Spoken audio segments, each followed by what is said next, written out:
Opa, estamos de volta para mais uma aula desse nosso projeto, né? Como ler e entender obras literárias para os vestibulares. Hoje nós vamos falar sobre este livro aqui, Romanceiro da Inconfidência, da Cecília Meirelles, tá? Um dos maiores clássicos da nossa literatura. Atualmente, quando eu estou gravando esse vídeo aqui, indicado como leitura obrigatória da FUVEST, né, da lista da FUVEST, mas normalmente cobrado em vários vestibulares por esse Brasilzão afora aí, tá? Primeira coisa que eu queria comentar com vocês é o título mesmo, tá? Romanceiro da Inconfidência. E aí você vai ver que aqui dentro os poemas são chamados de romance, tá? Numerados, ó. Romance número 58, e aí tem um outro título do lado, ou De Outro Maio Fatal, tá? Mas todos eles são chamados de romance. Aí você está falando assim, mas professor, peraí, romance não é uma narrativa em prosa? Isso aqui são poemas, né? Que eu estou vendo aqui são poemas, né? Eu leio o livro, são poemas.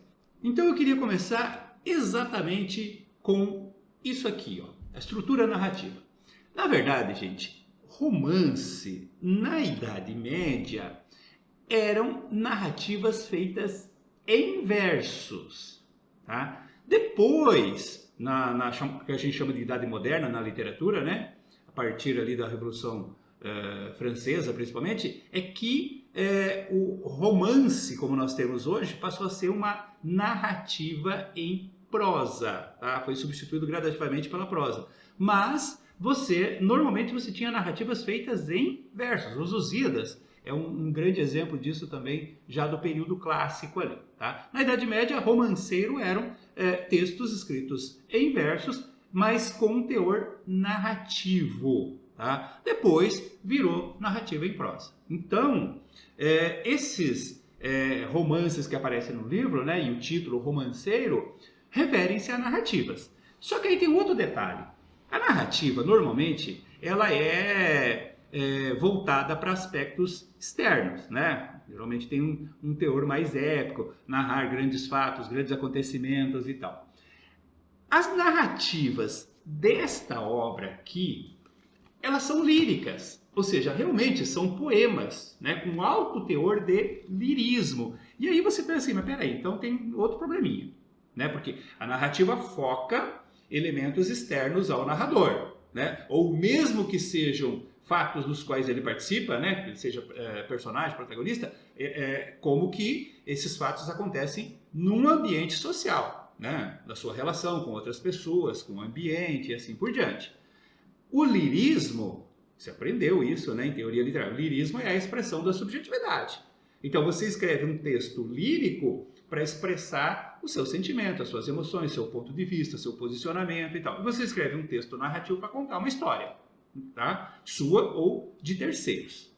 Aqui nós temos uma narrativa lírica, feita em versos, tá? Não deixa de ser uma narrativa, né? Tem uma sequência de fatos que vão sendo apresentados ao longo do livro como um todo. Inclusive a gente vai ver depois essa sequência.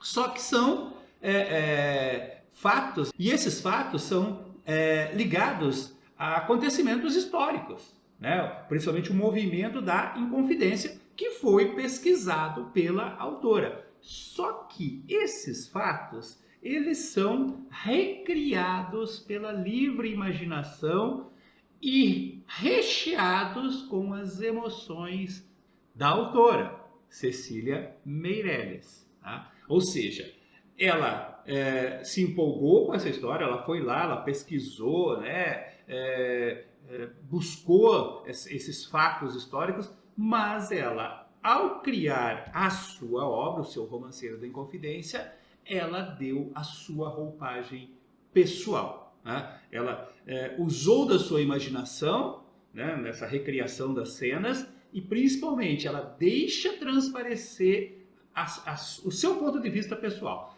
o seu posicionamento emotivo, principalmente uma postura de revolta com as injustiças feitas com esses inconfidentes, especialmente o Tiradentes. Tá? Então, a melhor definição é exatamente essa. É uma narrativa lírica em versos de fatos históricos ligados ao movimento da Inconfidência Mineira, recriados pela imaginação e sentimentos poéticos da autora. Tá? E aí tem um outro detalhe que eu queria chamar a atenção, que é a estrutura física desses textos aí. Como eu falei, são poemas narrativos com métrica, rimas e estrofação variados. Tá? Não há, digamos assim, um padrão, uma mesma métrica para todos os poemas, um mesmo esquema de rimas para todos os poemas, um mesmo número de versos por estrofe para todos os poemas. Tem uma variação muito grande, tá? Mas a maioria são metrificados, com métrica regular. E nessa métrica regular prevalece os versos redondilhos. A maioria dos poemas são feitos com versos redondilhos. Tanto o redondilho menor, que é o verso de 5 sílabas, quanto o redondilho maior, que é o verso de 7 sílabas. Então, tem que tomar cuidado com essa estrutura física. Eles podem fazer uma questão em cima dessa estrutura física. Tá? Aquilo que você estuda pela observação, né? Da métrica, da rima, da estrofação. Né? A linguagem também, né? É uma linguagem que recupera expressões muito características daquele período. Então, às vezes, você vai precisar consultar um dicionário para certos termos que se usava naquela época e que hoje estão fora de uso. Então, é bom ficar atento a essa estrutura do livro como um todo aí. Mas a maior probabilidade é que se cobre, através de um fragmento, né, o conteúdo desse livro aí. Então, o livro está dividido em 5 partes. E essa divisão, aqui eu fiz colorido para vocês, né, para facilitar. Aliás, essa é a divisão, esse esquema de cores eu adotei também na análise que eu fiz dessa obra. Eu fiz uma análise completa dessa obra aqui, parte por parte, né, com vários exemplos de cada uma dessas partes aí. Se você quiser essa análise completa e outras diversas obras, é só clicar no link que está na descrição desse vídeo, né? Você é direcionado lá para a página do vestibuler.com.br e lá você tem, como eu falei, não só a análise completa dessa obra, mas diversas outras obras aí. E eu quero usar esse mesmo esquema aqui para a orientação de vocês. Então, assim, cada uma dessas partes tem um determinado número de poemas, tá? A maioria deles, como eu falei, são chamados de romance. Mas pode ter alguns que não são chamados de romance. Tá? E os romances são numerados. Né? Por exemplo, a primeira parte é composta pelos romances 1 a 19. Tá? Romance número 1, romance número 2, então, até o 19. Mais um poema chamado Fala Inicial e um outro chamado Cenário. Então, eu teria esses romances de 1 a 19, mais 2 poemas com o título de Fala Inicial e Cenário. Na primeira parte, gente, nós temos a apresentação do ambiente físico, né, dos, digamos assim, monumentos históricos que ficaram da Inconfidência, os casarões, né, os museus, as imagens que ficaram e tal. Então, esse ambiente histórico, a Cecília teria feito uma viagem lá para Minas e lá que ela se encantou com essa história dos Inconfidentes, e tem também o contexto social do movimento. Okay? Na número 2, que eu marquei ele com fundo azul, você tem, compondo esse número 2, os romances do 20 até o 47, sempre em algarismos romanos, como vocês estão vendo. Além disso, tem mais 3 poemas. Um chamado Cenário, tá? Como na primeira parte, Fala a Antiga Vila Rica e, fechando, né, essa parte, tem Fala aos Pusilânimes. Tá? Gente, é importante que você entenda que há uma sequência narrativa. São poemas independentes e provavelmente eles vão cobrar independente esses poemas vão pegar fragmentos, ou às vezes até um poema inteiro, tem alguns que são curtos, jogar na prova e em cima daquilo, a partir da leitura, eles vão fazer perguntas. Mas isso dentro de um contexto maior, você não pode perder esse contexto. Como eu falei, há uma sequência, então ela começa apresentando, né, o ambiente onde ocorreu essa inconfidência, né, o ambiente histórico e tal, e o contexto social desse movimento que a gente conhece como Inconfidência Mineira aí. Na segunda parte, ela já começa a falar das ideias, da articulação do movimento inconfidente e também do seu fracasso. Tá? Então ela vai mostrar como que surgiram essas ideias, como que eles se articulavam, né? Que tinha que ser tudo meio na surdina, meio escondido, e como que o movimento veio a fracassar. Na terceira parte, essa terceira parte é composta pelos romances do 48 até o 64, tá? Romance 48 a 64. E aqui nós temos o suicídio do Cláudio Manuel da Costa e também a morte de Tiradentes. Depois que os inconfidentes foram presos, eles ficaram 3 anos presos, né? Sendo julgados, aquela coisa toda. Dos inconfidentes presos, que eram todos figurões lá de Vila Rica, pessoas muito poderosas, comerciantes de ouro, pessoas renomadas como poetas, como é o caso, né, do Cláudio Manuel da Costa, tem também o Tomás Antônio Gonzaga, Silva Marinho, todos os poetas árcades estavam envolvidos aí. Tá? Desses prisioneiros todos, só 2 vieram a óbito, né? E só um por ação mesmo da repressão do governo português, que foi o Tiradentes. O Cláudio Manuel da Costa, ele teria cometido suicídio. A história, né, a história contada oficialmente foi que ele cometeu suicídio. Mas tem-se alguns questionamentos, né, algumas teorias da conspiração de que ele não sofreu suicídio, nada, que ele foi torturado até a morte ali. E a Cecília acaba participando dessa visão, né? Joga lenha na fogueira ali, se ele realmente cometeu suicídio ou se foi, de alguma forma, assassinado. Depois, nós temos, na parte 4, vai falar sobre as consequências do movimento inconfidente, né?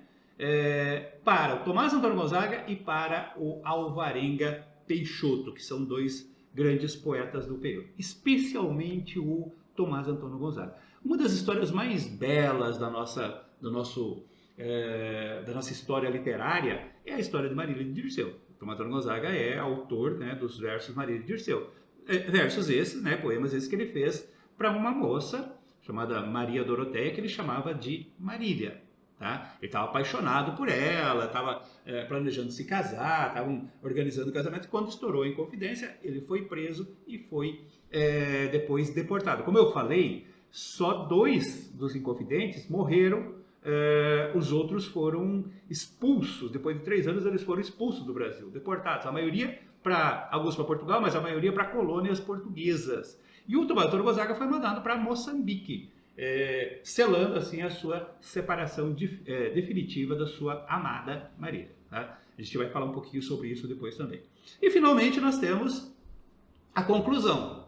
Na conclusão, nós temos os romances 81 até o 85, tá? É um número menor de poemas aqui nessa conclusão. E junto nós temos o Retrato de Marília em Antônio Dias, também tem um chamado Cenário, tá? E fechando o livro tem a Fala dos Inconfidentes Mortos. Tá? Nesse último poema aí, Fala dos Inconfidentes Mortos, é que fica mais explícito toda a revolta, toda a indignação da artista, né, da Cecília Meirelles, com essa tragédia histórica aí. Por isso que a gente fala, né? É uma narrativa totalmente sentimental, digamos assim. Tá? Por isso a gente fala em narrativa lírica. É uma narrativa que visa apenas retratar os fatos em si. É uma narrativa que expressa, junto, né, com os fatos,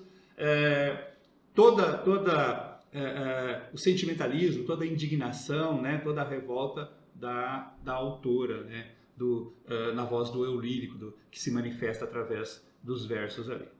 Beleza, gente? Vamos fazer o seguinte, ó.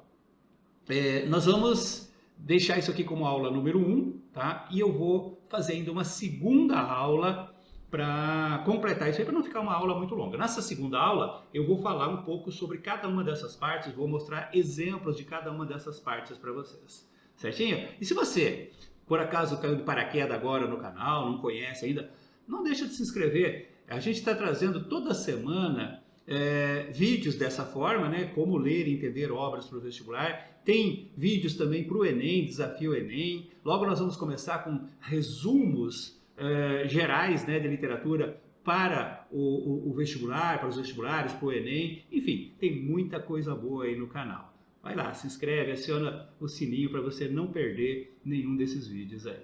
Eu vejo você na próxima aula. Um abraço!